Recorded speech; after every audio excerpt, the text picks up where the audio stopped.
저는 어린 시절부터 지금의 나이에 이르기까지 여러 가지 삶의 굴곡을 겪었는데요. 지금부터 그 삶의 굴곡을 이야기해 보도록 하겠습니다. 저에게는 아내가 있었습니다. 왜 있었다 라고 표현했는지는 이후에 천천히 설명해 드리도록 할게요. 저와 아내는 어린 시절 한 동네에서 자란 소꿉친구였습니다. 서로가 서로에게 이성이라는 것을 의식하지 못하던 어린 나이부터 가깝게 지냈었죠.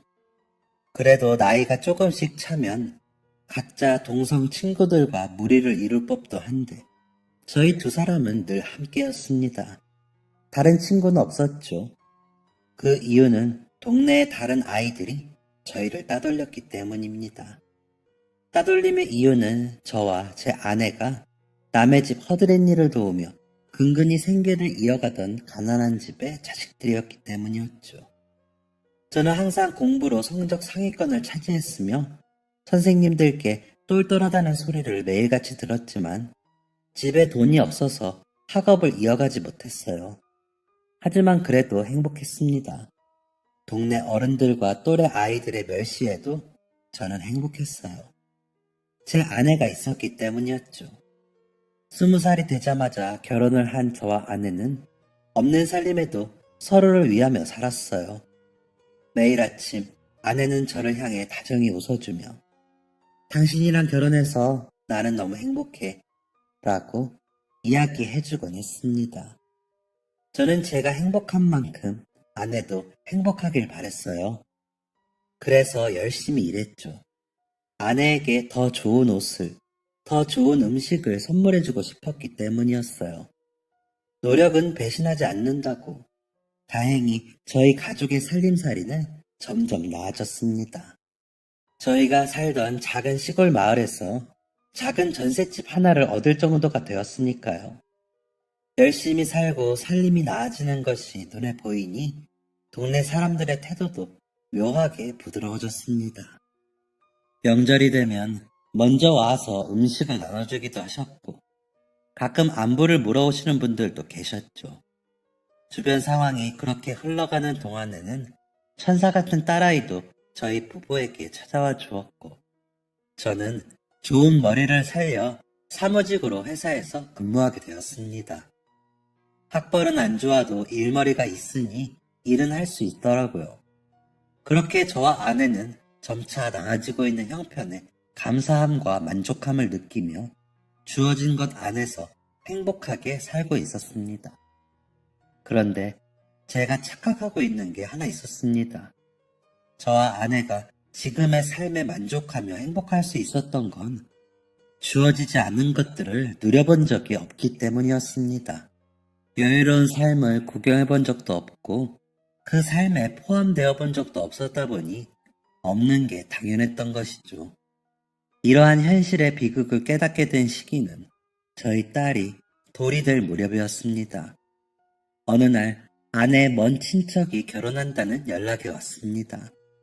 평소엔 연락도 잘 안 하는 친척인데 왜 이렇게 먼 시골까지 청첩장을 보내왔나 궁금해서 확인을 해보니 먼 친척과 결혼하는 남자의 집안이 매우 잘 사는 집안이더군요. 사업하는 집안이라 하객들이 엄청 많이 올 거래. 그런데 우리 친척 언니네는 알다시피 주변에 아는 사람이 많이 없고 그래서 먼 친척들이라도 어떻게 데려오려고 하나 봐. 오고 가는 교통비까지 다 대준다는데 애기 데리고 서울 한번 다녀와 볼까? 나 서울 한 번도 못 가봤잖아. 아내는 조심스럽게 서울에 가보고 싶다는 표현을 했습니다. 그런 아내의 모습을 봤는데 서울을 안 갈 이유는 없었죠. 저는 아내와 함께 결혼식에 입고 갈 단정한 옷을 한 벌씩 마련하고 서울 여행 계획을 준비했습니다. 그렇게 다가온 결혼식 당일 예식장에 도착한 아내와 저는 벌어진 입을 다무는데 한 세월을 보내야 했어요. 예식장이 위치한 호텔 로비의 천장은 하늘로 빛이 솟아 있었고 그 가운데에는 저희 집 거실만한 크기의 샹들리에가 놓여 있었습니다. 예식장 안은 화려한 생화로 꾸며져 있었고 은은하고 고급진 조명이 버진 로드를 밝히고 있었죠. 손님으로 온 하객들은 모두 딱 봐도 고급진 옷들을 입고 있었고, 이렇게 으리으리한 곳이 익숙하다는 듯 행동하고 있었습니다. 그리고 직원들은 또 얼마나 친절한지 단아하고 우아한 서울 말씨로 저희에게 자리를 안내해 주었어요. 와, 진짜 엄청나다. 여기서 결혼하려면 얼마가 드는 걸까? 그러니까, 상상만 해도 간이 떨린다. 간이 떨려. 저와 아내는 이 식장과 호텔을 구경하며 시답지 않은 대화를 이어가고 있었습니다. 그때까지만 해도 아내의 감정에는 별다른 변화가 없어 보였어요. 하지만 신부 대기실에 다녀온 후부터 아내의 표정이 조금 이상했습니다. 아내는 아이를 저에게 맡긴 채 멍하니 허공을 응시하고 있었어요. 결혼식이 어떻게 진행되는지도 관심이 없었고, 결혼식에 와줘서 고맙다는 신랑 신부의 인사도 듣는 둥 마는 둥 했죠. 저는 그런 아내의 행동에 대신 사과의 말을 전하느라 진땀을 빼야 했고, 결국 그날 예정되어 있던 서울 여행도 모두 취소되었습니다. 도대체 뭐 때문에 그래? 내가 뭐 잘못한 거 있어? 그런 게 있으면 말을 해줘야 알지. 이렇게 아무 말 안 하고 입 꾹 다물고 있으면 어떻게 해? 아내는 여전히 대답이 없었습니다. 아내는 그날 이후로 일주일이 지나서야 꾹 다물어 놓았던 입을 열었습니다. 그 언니 드레스 입은 거 봤지? 저는 왜 지금까지 말을 안 했냐? 내가 얼마나 답답했는지 아냐? 등의 할 말이 많았지만 아내가 이렇게라도 입을 열어준 게 고마워서 아내의 말에 열심히 대답했습니다. 봤지. 여보랑 닮아서 그런지 아름다우시더라. 아내의 기분을 풀어주고자 한 말이었지만 아내의 반응은 안 칼졌습니다. 뭐? 그 언니가 뭘 나랑 닮아? 왜 그래? 언니랑 닮았다는 게 듣기가 싫어? 그러면 그렇게 말 안 할게. 미안해. 내가 훨씬 젊고 예쁘잖아. 나는 애도 한 명 낳았는데 내가 아직 더 젊고 예뻐 보인다고. 아내는 무언가에 홀린 사람처럼 젊고 예쁘다는 말을 반복적으로 했어요. 알아, 당신이 더 예쁘고 젊어. 그건 나만 느끼는 게 아니라 모두가 그렇게 느낄 거야. 아내는 이 말을 듣고 싶었던 것인지 이 말이 끝나자마자 저에게 되물었습니다. 그렇지? 당신도 그렇게 생각하지? 그런데 왜 그 언니만 그렇게 예쁜 드레스를 입고 그렇게 화려한 데서 결혼을 하는 거야? 내가 그 언니보다 못한 게 뭔데? 우리 집이나 그 언니 집이나 큰 차이도 없어. 그 언니네 집도 겨우 벌어먹는 수준이라고. 아내는 제 눈을 마주치지 않고 동공이 풀린 채로 중얼중얼 거렸습니다. 그리고 아내의 말에는 몇 가지 잘못된 오류가 존재했어요. 아내의 친척 언니의 부모님은 두 분 다 공무원이셨습니다. 엄청나게 넉넉한 부자는 아니지만 딱 평균적으로 살 수 있을 정도의 수준은 되셨죠. 하지만 저는 이 말을 아내에게 할 수 없었어요. 제 눈에 아내는 아슬아슬해 보였거든요. 아, 그 언니가 선생이라 그런가? 그치? 어느 집이나 교사 며느리는 좋아하잖아. 그러니까 사람은 배워야 돼. 나보다 늙고 못생긴 언니가 돈 많은 집에 시집간 건 언니가 공부를 잘해서 그랬어. 나도 공부만 할 수 있었으면 이렇게 살진 않았을 텐데. 나도 그렇게 멋있는 데서 화려한 웨딩드레스 한번 입어볼 수 있었을 텐데. 이 말에도 오류가 있었습니다. 아내와 함께 학교를 다니는 동안 아내는 단 한 번도 공부에 관심을 가져본 적이 없었어요. 공부에 관심이 있고 공부를 잘한다 소리를 들은 건 저였죠. 아내는 함께 책을 보자는 제 요구에 단 한 번도 응한 적이 없었던 사람입니다. 그런 사람이 갑자기 공부를 운운하며 자기 인생을 한탄하다니 뭔가 단단히 잘못 돌아가고 있다는 걸 느낄 수 있었습니다. 아내는 부쩍 불만이 늘었습니다. 당신도 나 무시하는 거야? 내가 가진 거 없고 배운 거 없다고 무시하는 거지? 라는 말을 입에 달고 살았고 자꾸만 부정적인 이야기를 했습니다. 이렇게 살아서 뭐해? 이렇게 아등바등 살아봤자 남들이 사는 인생 발바닥도 경험해보지 못할 텐데. 이럴 거면 확 죽어버리는 게 나아. 저는 열심히 일한 아내를 타일렀습니다. 여보, 우리가 남들에 비해서 가진 게 없긴 하지만 우리 처음 결혼했을 때를 생각해봐. 아니, 우리 어렸을 때를 생각해봐. 그때에 비하면 지금 어때? 우리 이제 우리 이름으로 계약된 전셋집도 있고 가구도 조금씩 새 거로 바꾸고 있어. 조금만 더 노력하면 더 좋은 집으로도 갈 수 있고 점점 나아지고 있는데 왜 자꾸 부정적으로 생각하는 거야? 우리 긍정적으로 생각하자. 제발. 아내는 제 말을 들을 생각이 없는 듯 했습니다. 내가 부정적이라고? 아니, 이게 현실이야. 긍정적인 생각? 웃긴 소리 하지 마. 긍정적인 생각은 돈에서 나오는 거야. 겨우 쥐꼬리만한 월급 받아오면서 무슨 자격으로 긍정적인 생각을 논해? 당신은 양심이 없어? 아내는 이런 말로 저에게 상처 주는 것을 서슴지 않았습니다. 이후엔 빚을 내서 사치를 부리기도 했죠. 늘 아내를 이해하고 타이르려 노력했던 저는 아내가 빚을 지고 온 날 아내에게 처음으로 화를 냈습니다. 당신 지금 생각이 있는 거야? 이 가방이 사는데 꼭 필요해? 필요하다면 다른 가방을 살 수도 있잖아. 왜 굳이 명품이어야 하는데? 이 시골에서 명품 가방을 들고 갈 데가 대체 어디 있냐고! 당장 돈 모아서 더 넓은 집으로 갈 생각을 해도 모자란 상황에 사치가 웬 말이냐고. 아내는 적반하장이었습니다. 오히려 자신이 빚까지 내서 가방을 산 것에 미안해야 하는 게 아니냐고 말했죠. 이게 다 당신 때문이잖아. 당신이 돈만 잘 벌었어 봐. 내가 빚을 낼 일이 없었겠지. 자기 와이프한테 좋은 옷 한 벌 못 지어주는 걸 미안해하지는 못할 망정 어디서 큰 소리야. 남자가 부끄러운 줄 알아야지. 이때 깨달았습니다. 제 눈앞에 있는 사람은 한 푼 두 푼 먹을 거 안 먹고 입을 거 안 입어서 모은 돈으로 사준 금가락지에 기뻐하던 과거의 제 아내가 아니었어요. 아내는 제가 이렇게 화를 내면 일주일이고 한 달이고 아무 말 없이 울기만 했습니다. 하지만 저는 그런 아내에게 모든 것을 맞춰줄 순 없었습니다. 저희에게는 아이가 있었으니까요.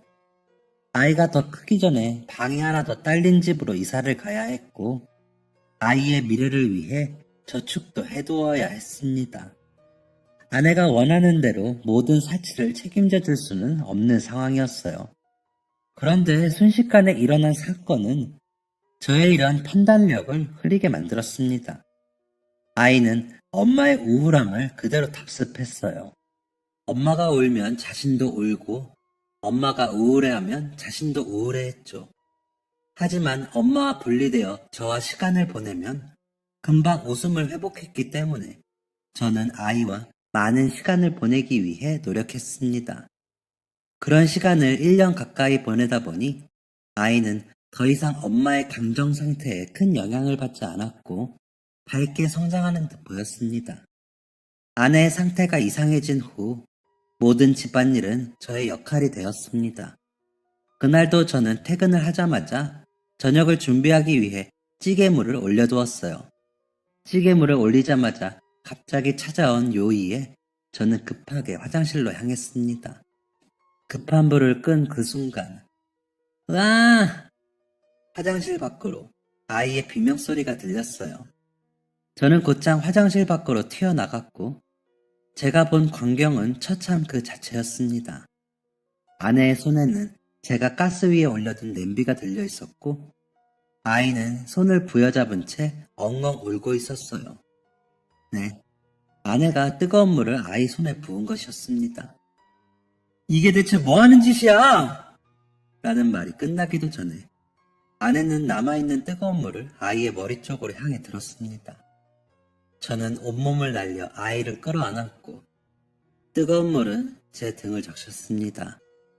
저는 제 등이 뜨거운 것도 모른 채 아이를 안아 화장실로 옮겼고 아이의 손을 차가운 물로 헹궜어요.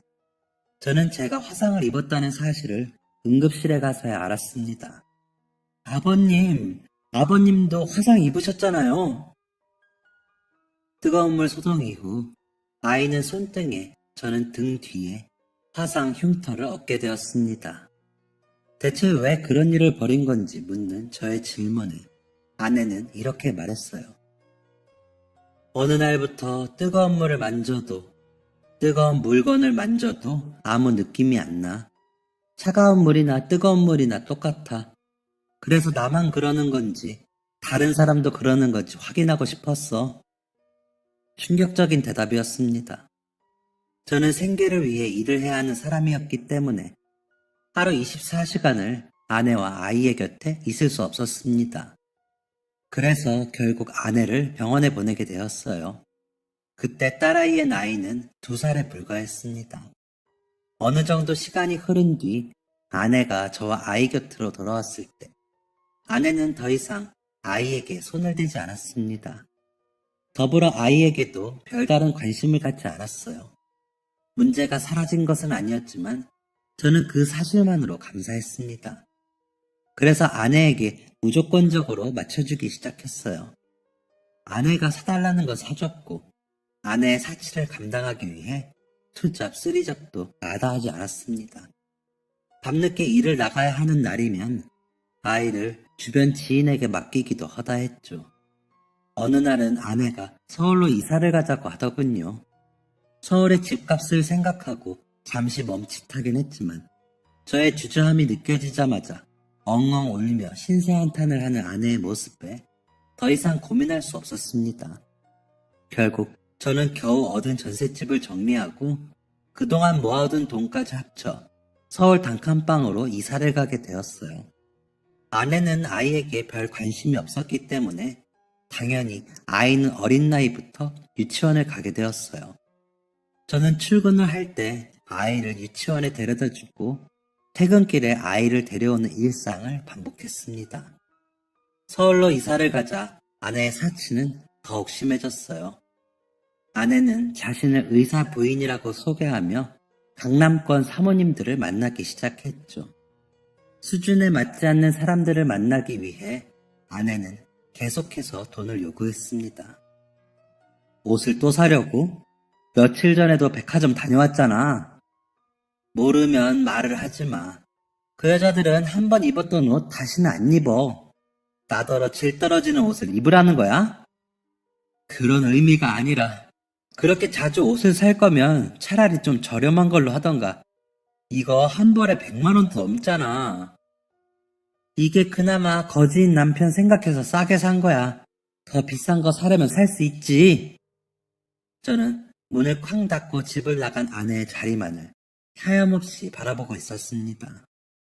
통장에 있는 돈은 바닥을 드러낸 지 오래고 아내의 사치는 투잡 쓰리잡으로도 해결이 안 될 정도였습니다. 사실 저에게는 계획이 있었어요.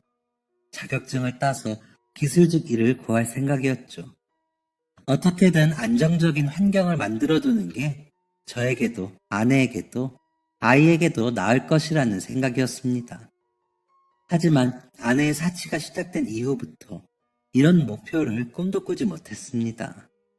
그동안 뼈 빠지게 일하면서 살아온 제 인생이 다시 보이기 시작했어요. 나는 대체 뭘 위해서 이렇게 살고 있는 거지? 라는 생각이 들었습니다.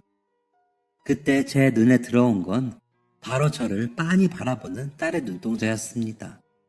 정신이 번쩍 들었습니다.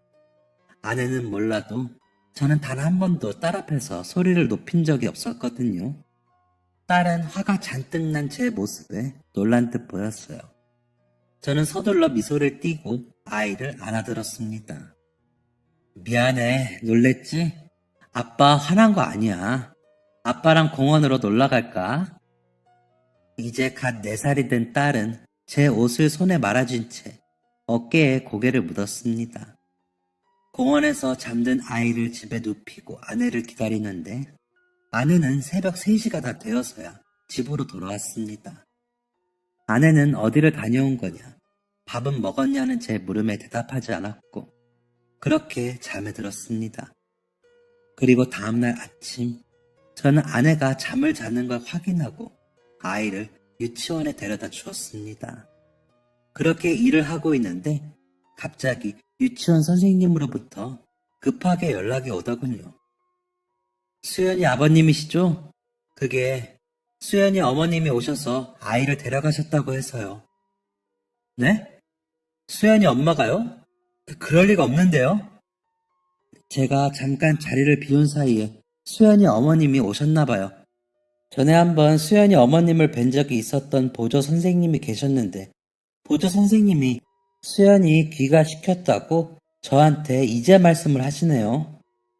저는 급하게 회사에 양해를 구하고 집으로 달려갔습니다.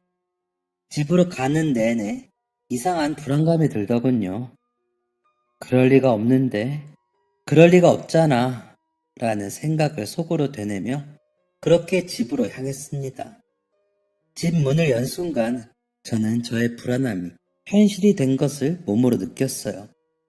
집안은 누군가 뒤진 것 마냥 난장판이 되어 있었어요. 하지만 더 불안한 것은 아무것도 사라진 게 없었다는 것이었습니다. 아내의 짐, 제가 숨겨놓은 비상금, 그리고 아이의 짐까지 모두 그대로였어요.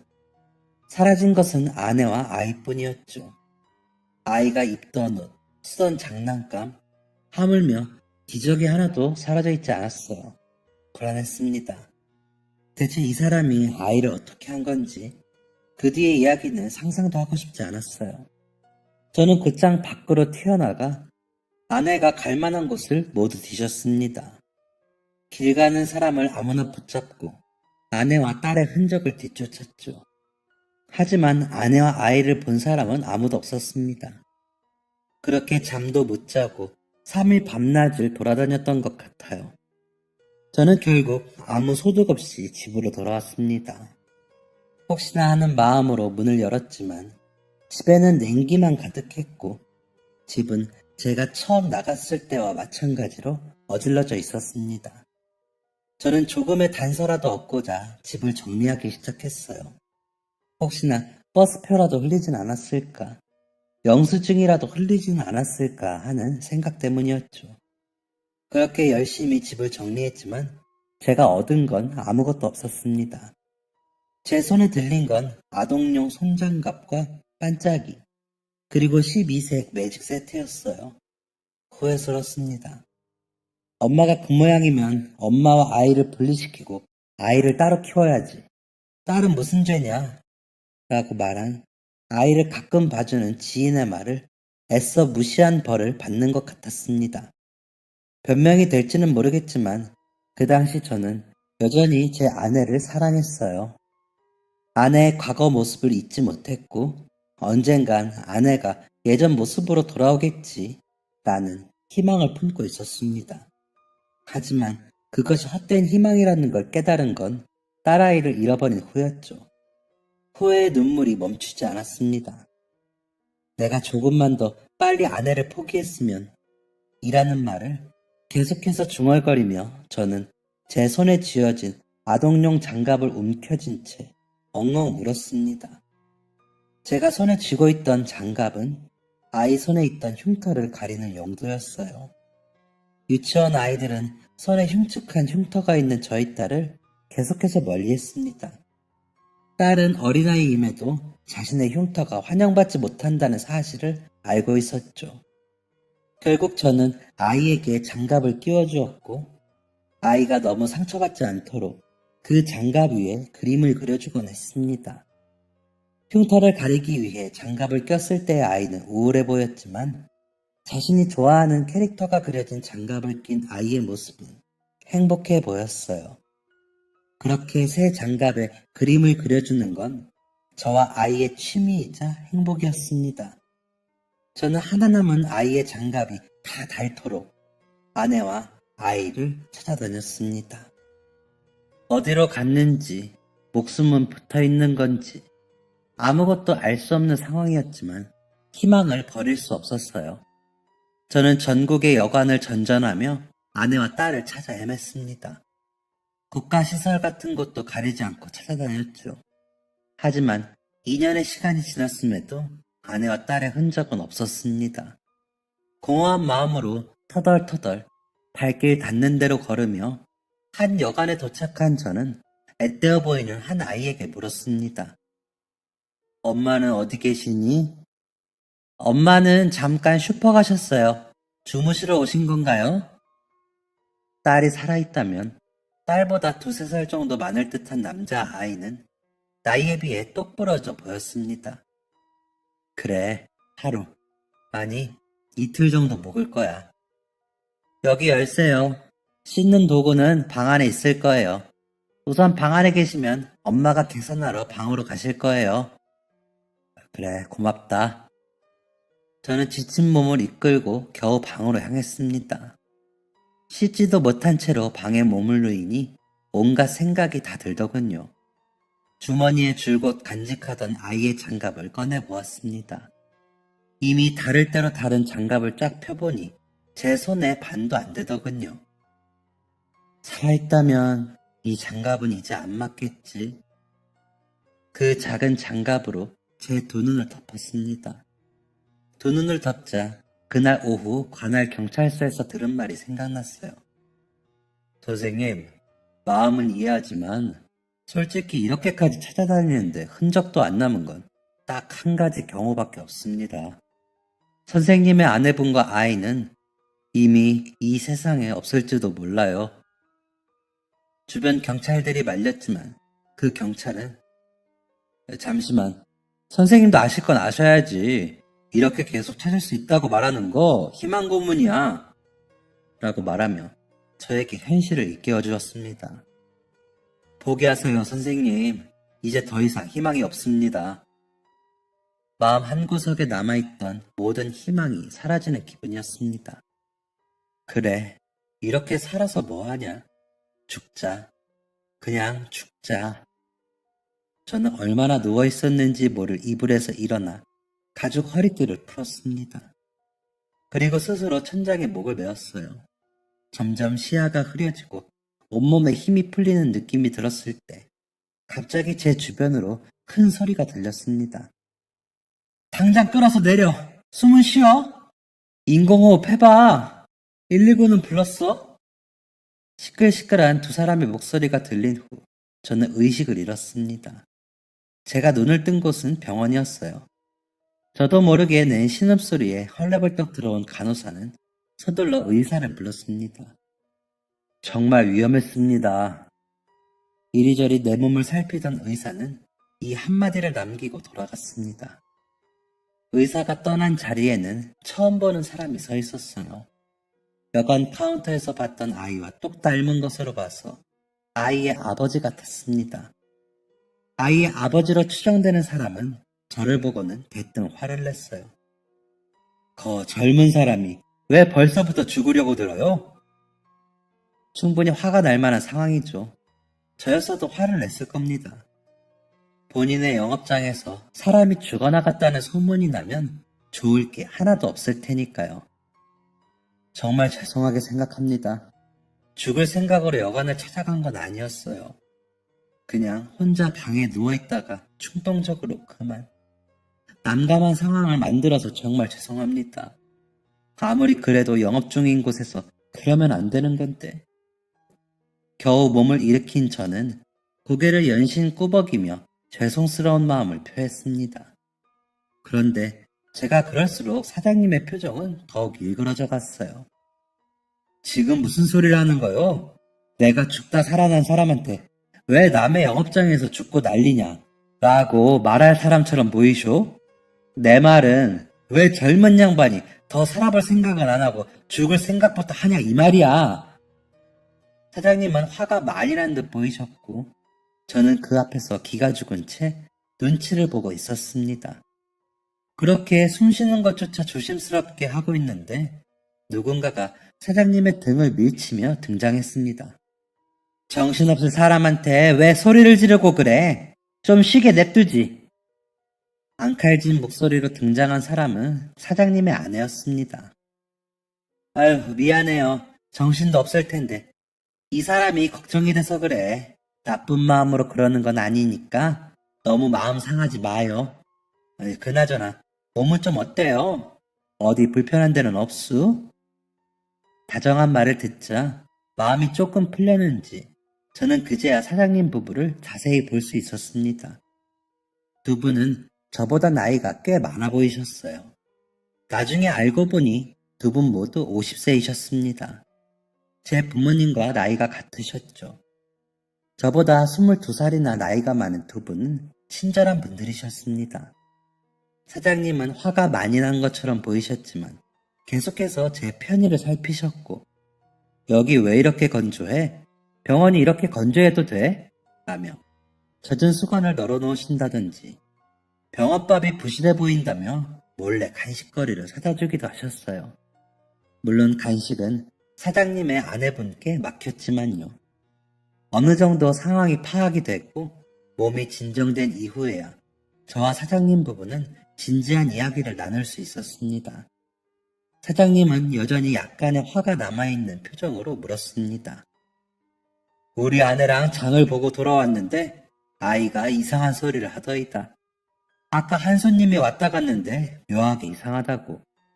원래 그런 얘기를 하는 애가 아닌데 영 꺼림칙해서 방으로 가보니 그 사달이 나 있었소. 아휴, 그건 죄송합니다. 아이가 많이 놀라지 않았으면 좋겠네요. 미안하다는 소리 들으려고 한 말이 아니야. 내가 하고 싶은 말은 자네 신분증을 보려고 지갑을 열었는데 가족 사진이 있더군. 혹시 아이가 있나? 사장님의 질문을 들은 저는 어떻게 제 이야기를 들려드려야 할지 한참 동안 고민했고 제가 겪은 모든 사건들을 말씀드렸습니다. 사장님 부부는 제 이야기에 깊게 공감해 주셨고 눈물을 흘리기도 하셨어요. 저의 모든 이야기가 끝난 후 사장님의 이야기가 시작됐습니다. 내가 자식을 잃어본 적이 없어서 자네의 마음을 다 알지는 못하지만 조금은 예상할 수 있을 것 같아. 우리는 아이를 아주 늦게 가졌어. 40이 넘어서야 겨우 첫 아이를 안았지. 만약에 그 아이가 사라진다고 하면 나는 아마 제 인생을 살 수가 없을 것 같아. 그런데 말이야, 내가 50년 동안 인생을 살면서 느낀 게 있어. 살고자 하는 사람한테는 어떻게든 길이 열린다는 것이 첫 번째이고, 세상에는 상상조차 하지 못할 우연이 넘친다는 게 두 번째야. 그동안 자네는 아내와 딸을 위해 인생을 바쳤네. 맞지? 네, 맞습니다. 이제는 자네 목숨을 위해서 한번 살아보는 게 어떻겠나. 살고자 하는 사람한테는 어떻게든 길이 열린다네. 내가 처음 여관을 시작할 때도 그랬어. 사장님의 이야기는 꽤 흥미롭게 들렸습니다. 아버지가 빚 보증을 잘못 서셔서 우리 아내와 나는 졸지에 길거리 신세가 됐지. 비는 왜 또 그렇게 쏟아지는지. 비를 피하려고 들어간 폐건물이 바로 지금의 우리 여관일세. 나와 아내는 그 여관을 아주 싼 값에 인수해서 매일 닦고 또 닦았어. 손님이 자주 오는 건 아니었어. 그저 두 사람 입에 풀칠할 정도만 됐지. 하지만 우리는 오는 손님을 항상 극진히 모셨어. 그렇게 열심히 살다 보니 정말 기회가 오더군. 우리 여관 뒤쪽으로 도로가 뚫린 거야. 그 이후엔 태어난 아이를 모자라지 않게 키울 수 있을 정도로 수입이 생기기 시작했어. 참 다행인 일이지. 사장님의 이야기는 흥미롭긴 했지만 저에게 큰 감동을 주진 못했습니다. 그런데도 제가 그렇게 열심히 살아서 뭐 할까요? 아내도 아이도 잃어버렸는데요. 그도 그럴 게 당시에 저는 삶의 모든 목표를 잃은 상태였으니까요. 그런데 사장님의 이 말 한마디로 저는 잃어버린 삶의 목표를 다시 찾았습니다. 사람은 포기할 수 있어. 하지만 부모라면 포기하면 안 돼. 머리가 멍해지는 기분이었어요. 이 사람아, 내가 아까 말하지 않았는가? 세상에는 상상조차 하지 못할 우연이 넘친다고. 경찰이 포기하라고 했다고 진짜 다 포기하는 게 어딨어? 지금도 이 세상 어딘가에는 자네 딸이 멀쩡히 살아 숨쉬고 있을지도 모르네. 그 피덩이 같은 아이를 두고 떠나버릴 거야? 그렇게 쉽게 자네와 딸의 인연을 포기할 텐가? 아니요, 아닙니다. 저는 그날 이후로 새로운 인생을 살기 시작했습니다. 사장님의 이야기에 깊은 감명을 받은 저는 숙박업에 뛰어들었어요. 그동안 전국을 다니며 수많은 숙박시설을 겪어본 게 큰 도움이 되었습니다. 눈코 뜰 새 없이 바쁘게 살다 보니 시간은 속절없이 흘렀고 저는 17년 만에 대형 호텔의 CEO가 되었습니다. 망해가는 호텔을 인수한 후 사업 계획서를 들고 다니며 해외 자본의 투자를 받은 덕이었죠. 저는 시골에서 온 가난한 청년의 성공기로 유명세를 띠며 다양한 매체에 노출되게 됐습니다. 눈에 띄는 걸 싫어하는 성격임에도 매체에 기꺼이 저를 드러낸 것은 바로 아내와 딸을 찾기 위함이었어요. 딸에게 자랑스러운 아버지가 되자는 다짐으로 치열하게 살던 저는 어느 날 잊고 있던 과거의 인연을 생각해냈습니다. 바로 생사의 기로에서 저를 건전해 주셨던 여관 사장님이었죠. 저는 곧장 그 여관으로 향했고 여관 앞에 차를 세운 채 충격을 감추지 못했습니다. 여관의 외관이 눈에 띄게 허름해져 있었기 때문이죠. 문을 열고 안으로 들어가니 낯이 익은 얼굴이 보였습니다. 바로 사장님 부부의 아들이었어요. 예전에 앳된 얼굴은 어디 가고 건실한 청년이 남았더군요. 여관의 내부는 낡긴 했지만 청결했습니다. 거미줄이나 먼지 하나 없었죠. 사장님 부부 아들에게 제 이야기를 하니 그는 매우 반가워하며 인사를 건넸습니다. 아버지랑 어머니는 잘 계시나? 이 질문을 들은 사장님 아들은 얼굴이 어두워졌어요. 그게 아버지는 몇 년 전 돌아가셨어요. 갑작스럽게 돌아가신 거라 그동안 준비해왔던 리모델링도 모두 수포로 돌아가고 계약금만 날리게 됐죠. 지금은 보시다시피 폐업 직전의 상태입니다. 어머니가 겨우겨우 운영하고 계세요. 이후 만나게 된 여자 사장님은 여전히 선한 인상이셨지만 얼굴이 그리 좋아 보이진 않으셨습니다. 제 생명의 은인들이 이렇게 힘들게 살고 있다는 것을 차마 두고만 볼 수 없었던 저는 제가 현재 하고 있는 일을 밝히며 이렇게 말했어요. 아드님을 저희 호텔 직원으로 취직시키는 건 어떠실까요? 그렇게 하면 여관 운영을 안 하더라도 두 분 생계에는 지장이 없을 겁니다. 들어오면서 봤는데 관리가 매우 잘 되어 있더군요. 이게 모두 아드님 솜씨지요? 여자 사장님과 아들 모두 제 제안에 동의해 주었고 그 다음 주부터 사장님의 아들 희도군은 저희 호텔로 출근을 하게 되었습니다. 비로소 서로가 서로에게 은인이 되어준 것이죠. 희도군은 입사한 지 3년 만에 호텔 분점 지배인이 될 정도로 그 능력을 인정받았습니다. 저를 보는 사람들마다 저런 인재는 어디서 데려오는 거냐라며 감탄을 금치 못할 정도였죠. 그렇게 희도군이 지배인이 된 지 5년 후 저는 희도군에게 뜻밖의 부탁을 받게 되었습니다. 바로 본인의 결혼식에 주례를 봐달라는 부탁이었죠. 연애하던 여성과 결혼을 준비하고 있다는 것은 알았지만 주례를 봐달라니 분명 감사한 제안이었지만 저는 그 제안을 쉽게 수락할 수 없었습니다. 다른 사람을 구하는 건 어떻겠나? 자네도 알겠지만 나는 딸을 잃어버린 아버지이지 않나? 나는 떳떳하게 사람들 앞에 서서 새로 시작하는 신랑 신부를 축하해 줄 수가 없네. 저의 이런 말에도 희도군은 강경했습니다. 그렇지만 회장님은 지금까지도 따님을 포기하지 않고 계시잖아요. 세상에 이렇게 대단한 아버지가 어디 또 있겠습니까? 무엇보다 선생님은 제 능력을 알아봐 주시고 새로운 기회를 주신 은인이시니 꼭 제 결혼식에 주례를 봐주셨으면 좋겠습니다. 저는 계속해서 애둘러 거절했어요. 주례를 본다면 신랑 신부와 미리 만나 식사라도 해야 하는데 내가 시간이 없어서 그러기가 어렵네. 얼굴도 보지 못하고 어떻게 주례를 본다고 하나? 다른 사람을 구해보게. 하지만 희도군은 여전히 물러서는 법을 몰랐습니다. 식사는 결혼식 이후에 해도 괜찮습니다.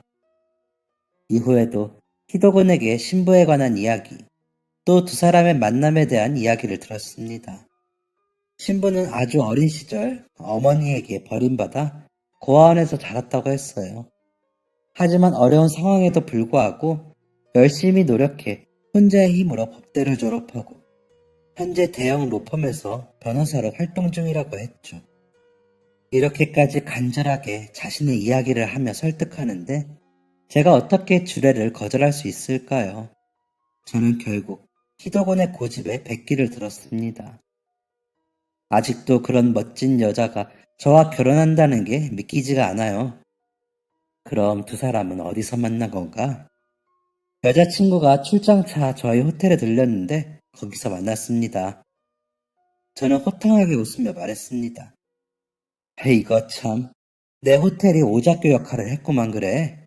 그리고 결혼하게 된 아가씨가 참 대단해. 어린 나이에 환경 탓을 할 수도 있었을 텐데 열심히 노력해서 꿈을 이뤘구만. 그렇게 시간이 흘러 결혼식 당일이 되었고 저는 대단하다 칭찬을 아끼지 않았던 신부를 처음 보게 되었습니다. 그런데 어딘가 낯이 있기도 하고 왜인지 모르게 자꾸만 마음이 쓰이더군요. 처음 보는 어린 아가씨에게 이런 측은한 마음이 드는 게 이상해 생각해보니 신부의 나이가 잃어버린 제 딸의 나이와 같았습니다. 그래서 저는 저의 이런 마음이 딸을 그리워하는 마음에서 비롯된 것이라고 생각하기로 했습니다. 이내 결혼식이 시작되었고 저는 희도군과 그의 부모님과의 인연을 간단하게 이야기했습니다. 그리고 열심히 준비한 주례사와 덕담을 이어갔죠. 주례를 마무리한 뒤 저는 사람들 앞에 설 때면 항상 꺼내놓는 그 이야기를 시작했습니다. 제가 호텔을 운영하다 보니 직원들이나 여러 매체에서나 얼굴을 드러내놓고 말을 할 때가 많습니다. 저는 그때마다 항상 제가 잃어버린 소중한 것에 대한 이야기를 하곤 하는데요. 사실 남의 결혼식에서도 이 이야기를 해야 하나 많이 고민했습니다. 하지만 희도군과 그의 어머니가 먼저 이야기를 하도록 제안을 주셨기 때문에 감사한 마음으로 말을 꺼내보고자 합니다. 저는 수백 번 입 밖으로 꺼냈던 이야기를 시작했습니다. 희도군의 부모님이 제 목숨을 살려주신 날, 사실 저는 잃어버린 딸을 포기하라는 말을 들었었습니다. 인생의 전부인 딸을 포기하라는 이야기를 들었을 때 저는 제 삶도 포기하려고 했지만 희도군의 부모님을 통해 생각을 고쳐먹을 수 있었어요. 그동안 세상이 내 딸을 포기하더라도 나는 내 딸을 포기하지 않겠다는 생각으로 살아왔습니다.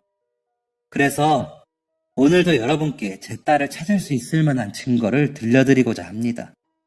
만약 이 조건에 부합하는 사람이 곁에 있다면 부디 연락을 남겨주세요. 어느새 모든 하객들의 시선은 저에게로 집중되어 있었습니다. 제 딸의 손에는 커다란 화상 흉터가 있습니다. 딸은 너무 깊고 진한 자신의 흉터를 부끄러워했고 저는 그런 아이에게 장갑을 씌워주었습니다. 그리고 그 장갑에는 아이가 좋아하는 캐릭터를 그려주곤 했죠. 그런데 어느 날 우울증을 심하게 앓은 아내가 딸을 데리고 사라졌습니다. 4살 때 잃어버렸으니 지금 나이는 32살이죠. 이름은 강수연입니다. 이런 사람을 아신다면 부디 연락주세요.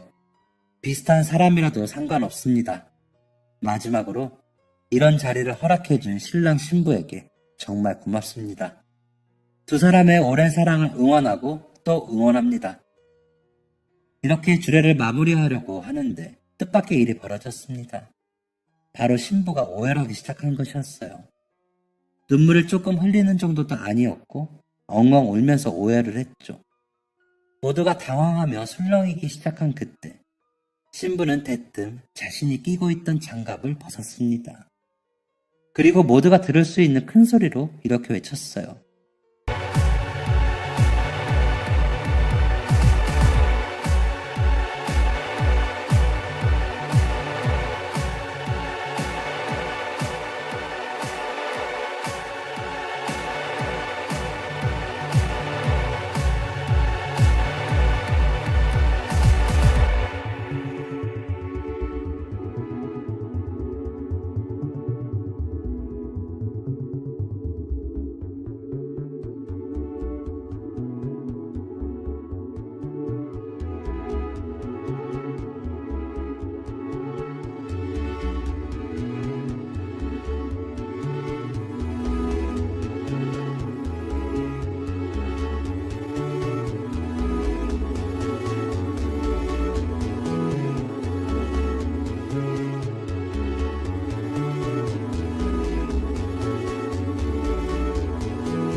그 아이가 저예요.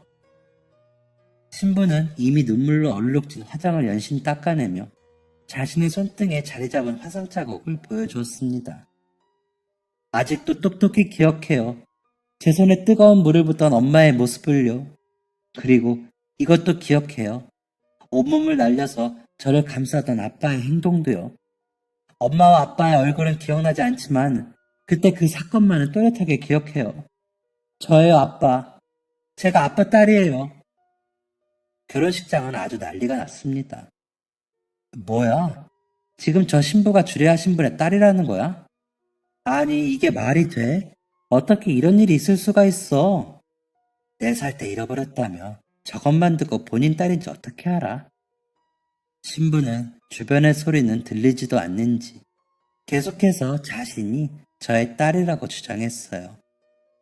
장갑에 그림을 그려주셨다고 했죠. 제가 기억하는 어린 시절에 가장 행복했던 추억은 바로 아빠와 장갑에 그림을 그리는 거였어요. 엄마가 제 손을 잡고 집을 나선 날 아빠가 오늘 장갑에 반짝이 붙여준다고 했는데 라고 말했던 것도 똑똑히 기억하고요. 제가 사라지던 날 분명히 아빠는 장갑에 반짝이를 붙여주겠다고 약속하셨어요. 새로운 색깔로 그림을 그려주겠다고도요. 신부의 주장은 사실이었습니다. 저는 어떻게 딸에게 더 예쁘고 신기한 장갑을 선물해 줄 수 있을까 항상 고민했고 그 결과로 반짝이를 선택했었거든요.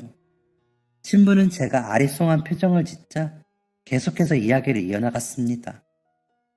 아빠의 얼굴도 이름도 살던 집도 주소도 기억나지 않지만 아빠와 함께 장갑에 그리던 그 순간만큼은 생생하게 기억이 나요.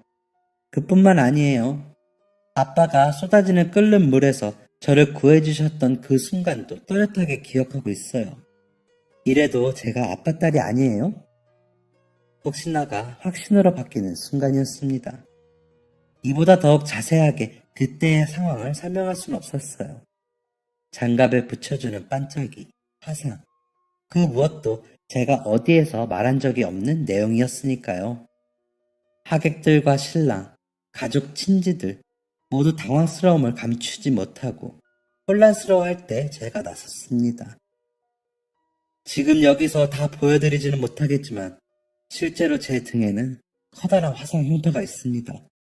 우울증을 앓던 아내로 인한 사고 때문이었죠. 제 말을 들은 신부, 아니 제 딸 수연이는 그 큰 눈에 눈물을 가득 담은 채 저를 바라보고 있었습니다.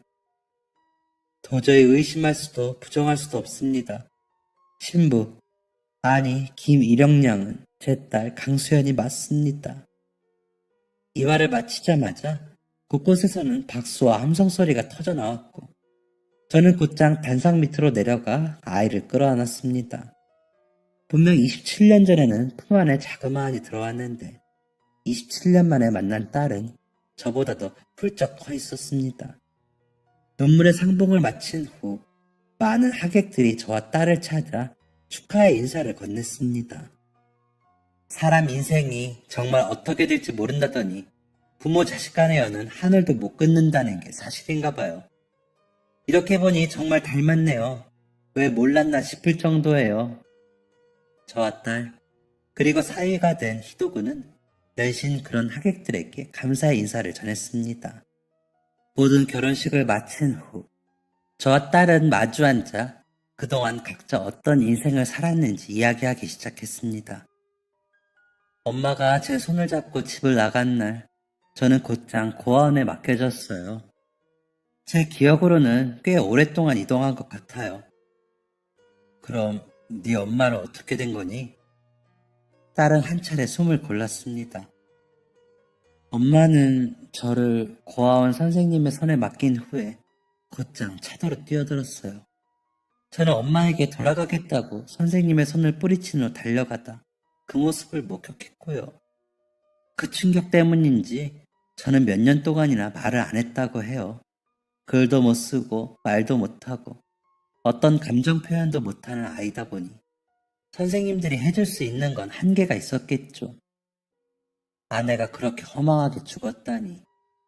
이제야 아내와 아이를 찾기가 그렇게 어려웠던 이유를 알 것 같았습니다.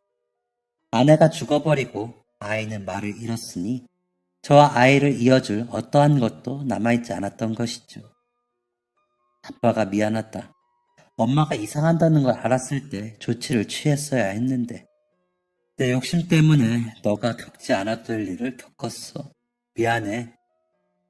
딸의 눈도 제대로 쳐다보지 못하고 사과의 말을 전하는 저에게 딸은 빙긋이 웃으며 이렇게 말했어요. 저를 낳은 나이가 23살이라고 하셨죠. 아빠, 제 나이가 이제 31예요. 지금도 모르는 거 투성이에 아직도 불안정한데 23살은 어떻겠어요? 그리고 제가 사랑을 해보니 알겠어요. 사랑하는 배우자를 포기하는 게 과연 쉬웠을까요? 저는 아버지 이해해요. 그리고 무엇보다 27년이라는 시간 동안 저를 포기하지 않아 주셔서 감사해요. 아직까지도 저를 찾아주셔서 감사해요. 딸과의 상봉 후 저는 홀로 앉아 사위가 된 희도군의 아버지와의 이야기를 떠올렸습니다.